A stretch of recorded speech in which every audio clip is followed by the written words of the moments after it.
APS certificate को लेकर बहुत ज़्यादा कंफ्यूज हो और बहुत सारे डाउट है, तो अब डाउट्स खत्म हुए क्योंकि ये वीडियो आपके लिए है। इस वीडियो में मैं आपको एपीएस की पूरी जानकारी दूंगी और कैसे अप्लाई करने का ये भी बताऊंगी। और हाँ, इस वीडियो को एंड तक देखना क्योंकि एंड में मैं अपना खुद का एक्सपीरियंस शेयर करूंगी जो थोड़ा सा फनी है। तो चलो लेट्स स्टार्ट।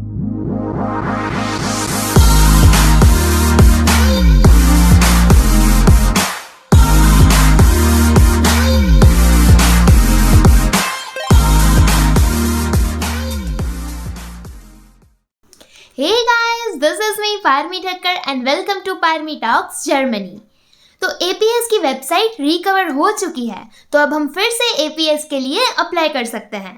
तो चलो देखते हैं कि एपीएस के लिए कैसे अप्लाई करना, पर उससे पहले जानते हैं कि एपीएस क्या है। तो एपीएस सर्टिफिकेट जर्मन एम्बेसी से इंट्रोड्यूस किया हुआ है और ये सर्टिफिकेट आपके एकेडमिक्स जितने भी डॉक्यूमेंट हैं उसको वेरीफाई करके आपको ये सर्टिफिकेट मिलता है। एपीएस सर्टिफिकेट का मीनिंग होता है एकेडमिक इवोल्यूशन सर्टिफिकेट। सो जर्मन एम्बेसी की जो एकेडमिक इवोल्यूशन सेंटर है उसमें आपके सारे स्टडी के जो डॉक्यूमेंट्स हैं सारे वेरीफाई करके आपको एक सर्टिफिकेट देंगे। सो इस सर्टिफिकेट का प्रॉफिट क्या है? तो जो भी कई सारे स्टूडेंट्स होते हैं जो फेक डॉक्यूमेंट्स बनवाते हैं, तो उसकी वजह से जर्मन यूनिवर्सिटी में एप्लीकेशन में प्रॉब्लम आती है। बट जो एपीएस सर्टिफिकेट है वो आपके सारे डॉक्यूमेंट्स को वेरीफाई करता है, उसको प्रूव करता है कि ये डॉक्यूमेंट्स फेक नहीं है और फिर आपको एक सर्टिफिकेट प्रोवाइड होगा जिसको बोलते हैं एपीएस सर्टिफिकेट। अब इस प्रोसेस के लिए कितना टाइम चाहिए? तो usually APS certificate 5 to 6 months में आता है, but after the recovery of the website उसका जो टाइम पीरियड है वो ऑलमोस्ट 2 to 3 मंथ्स हो गया है। सो अगर आप अप्लाई कर रहे हो तो आप एपीएस के बिना वीज़ा के लिए अप्लाई नहीं कर सकते हो। तो मेक श्योर कि आपको जिस ईयर में जाना है उससे आप ऑलमोस्ट 7 to 8 मंथ्स पहले आपकी प्रोसीजर स्टार्ट कर दो और आप एपीएस के लिए अप्लाई करना शुरू कर दो। तो एपीएस की पेमेंट आप ऑनलाइन भी कर सकते हो और ऑफलाइन भी कर सकते हो और इसकी पेमेंट फीस 18,000 इंडियन रुपीज़ है, जो कि नियरली इक्वल टू 200 यूरोज़ होती है। अब एपीएस में कौन कौन से डॉक्यूमेंट्स आपको नेसेसरी है, तो मैंने अपनी लास्ट वीडियो टेस्ट एस पे बनाई थी। तो जो स्टूडेंट्स अपनी बैचलर्स के लिए जर्मनी जाना चाहते हैं उनको TestAS, if you are going for a bachelors then only, masters के लिए टेस्ट एस की कोई ज़रूरत नहीं है। टेस्ट एस के लिए अगर कन्फ्यूजन हो कि ये टेस्ट एस क्या है तो वीडियो की लिंक मैं डिस्क्रिप्शन बॉक्स में दे देती हूँ, आप उसमें भी देख सकते हो। फिर आपको सेकंड डॉक्यूमेंट चाहिएगा आपकी आईएलटीएस या फिर जर्मन की मार्कशीट। सो आप जो भी कोर्स लेना चाहते हो, अगर आपका जर्मन बेस्ड कोर्स है तो आपको B2 लेवल तक जर्मन आना चाहिए, एटलीस्ट B1 और B2। और अगर इंग्लिश कोर्स है तो आपकी आपको आईएलटीएस या फिर टॉफल, जो भी आपकी यूनिवर्सिटी रिक्वायरमेंट है, इंग्लिश लैंग्वेज की मार्कशीट।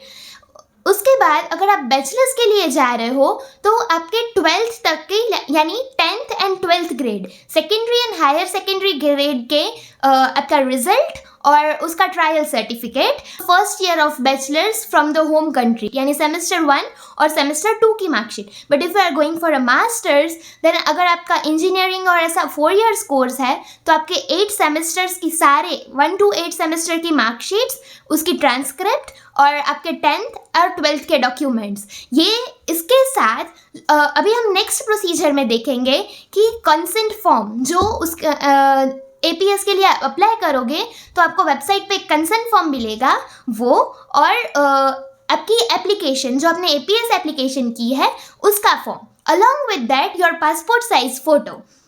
सो इतने डॉक्यूमेंट्स आपको चाहिएंगे। तो चलो अब देखते हैं कि कंसेंट फॉर्म और एपीएस की एप्लीकेशन कैसे करनी है और एप्लीकेशन फॉर्म कैसे आएगा। Go to the APS website. In the login page below there is option for register, so click on that and create your new account by adding your personal details. When you click on fifth option apply, you need to create your account by setting your username and password. Now in the second step you need to add your passport size photo and other personal details. Your name, last name, email ID, your gender.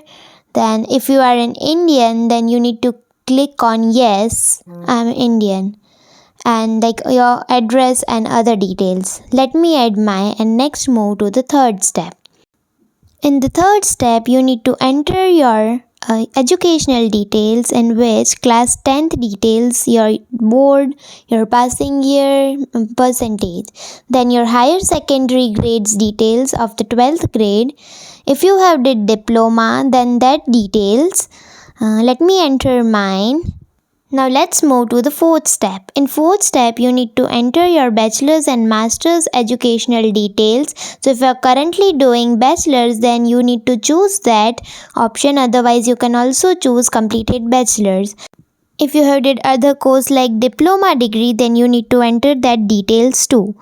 While entering the percentage and CGPA, make sure that the CGPA should be the average of all semesters. So in this way, add all your details and let's move to the fifth step. If you are going for bachelor's, then enter the test as details. If you haven't seen the video of test as, then I will add the link in description box. So you need to enter the core and specific subjects mark from your result. But if you are going for a master's, then skip this step and let's move to the sixth step. In this step, choose the language English or German. If you are choosing English, then choose IELTS or TOEFL and enter your bands of the exam. Now the last step is the payment details. So enter the proper details of the payer's first name, last name, their IFSC code, and the amount paid will be the 18,000 Indian rupees. Make sure that you will write the proper bank name and details. You can pay offline or you can also pay by CC Avenue. Now, after filling all the details correctly, click on submit and your application will be submitted. Now, from home page, go to the login and log in with your created username and password before. After login, you will able to download the whole application form, which you need to courier to the APS address. Along with the application form, go to requirements, checklist, download student authorization form, make out a print and write your details in this. You need to courier the application and the other documents with the consent form to this address. Go to home, click on contact us, and in the right hand side you will see the location for the document courier. You can also go and post this document if you are living nearby Delhi. I hope कि आपके APS के related सारे doubts अब clear हो गए होंगे और आपको एप्लीकेशन में भी कोई डाउट नहीं होगा. अगर आपको कुछ डाउट है तो आप मुझे कमेंट सेक्शन में पूछ सकते हैं. अब मैं आपको दूंगी टिप. अगर आप एप्लीकेशन कर रहे हो तो मेक श्योर कि आप अपनी एप्लीकेशन फुल डॉक्यूमेंट से करें, ना कि इनकम्प्लीट डॉक्यूमेंट से. बिकॉज अगर जो कई बार इनकम्प्लीट डॉक्यूमेंट से एप्लीकेशन होती है तो आपकी एप्लीकेशन फिर से एंड पे चली जाएगी. So make sure that thing. And आप अपनी एप्लीकेशन के लिए ऑलमोस्ट 6 to 7 मंथ्स का टाइम इतना रखें, ये सोच के. If you are lucky then आपका APS 2 to 3 मंथ्स में भी आ जाएगा. अब मैं अपना खुद का एक्सपीरियंस शेयर करूँगी. मेरा जर्मनी जाने का प्लान हुआ तब मुझे टेस्ट एस का इतना नॉलेज नहीं था. बट जब मेरे को पता चला टेस्ट एस का और ये APS के लिए डॉक्यूमेंट इसका इम्पोर्टेंट है, तो मेरी टेस्ट एस के बाद मैंने May 21 को APS के लिए अप्लाई किया था और unexpectedly July 4 I get the call from the APS team. So almost 1 month and 5 days में मेरे को APS टीम का कॉल आया और तब मेरी फर्स्ट ईयर ऑफ बैचलर का कॉलेज चालू थी और मेरा सेम 2 का रिज़ल्ट नहीं आया था.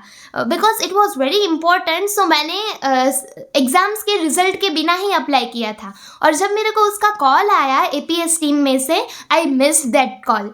लाइक लोगों को 5 months तक कॉल नहीं आता था और मेरे को 1 महीने में कॉल आ गया. बट लकीली मेरे को उनका दूसरी बार कॉल आया. They asked me for the marksheet of the same 1 and same 2 और मेरी सेम 2 का रिज़ल्ट ही उसी दिन रिलीज़ हुआ. सो मैंने मेरी मार्कशीट उनको मेल कर दी थी. उन लोगों ने मेरी यूनिवर्सिटी के प्रोफेसर्स के साथ वेरिफिकेशन किया कि लाइक मैंने जो मार्कशीट सबमिट की है वो सही है बाय द मेल. सो मैंने उन लोगों को मेरे प्रोफेसर की मेल ID दी थी जो एग्ज़ाम डिपार्टमेंट के हेड थे और लाइक जब मेरे को एपीएस की टीम से कोई कॉल्स नहीं आ रहे थे तो मैं उन लोगों की कॉन्टैक्ट अस वाला जो फॉर्म है उनके एप्लीकेशन पे उस पर टिकट रेस करती थी और उनको मेल के लिए मेल करती थी कि रिगार्डिंग द एपीएस अपडेट, और just in 1 month and 14 days I received my APS. मेरा एपीएस इतना जल्दी आ गया, उसके पीछे का मेन रीज़न था मेरी यूनिवर्सिटी। मैंने मेरी यूनिवर्सिटी को मेल किया था कि वो एपीएस वालों को मेल करें। So when my German university meld the APS team, तो मेरा एपीएस बहुत जल्दी आ गया, लाइक एक्सपेक्टेड टाइम से भी जल्दी आ गया।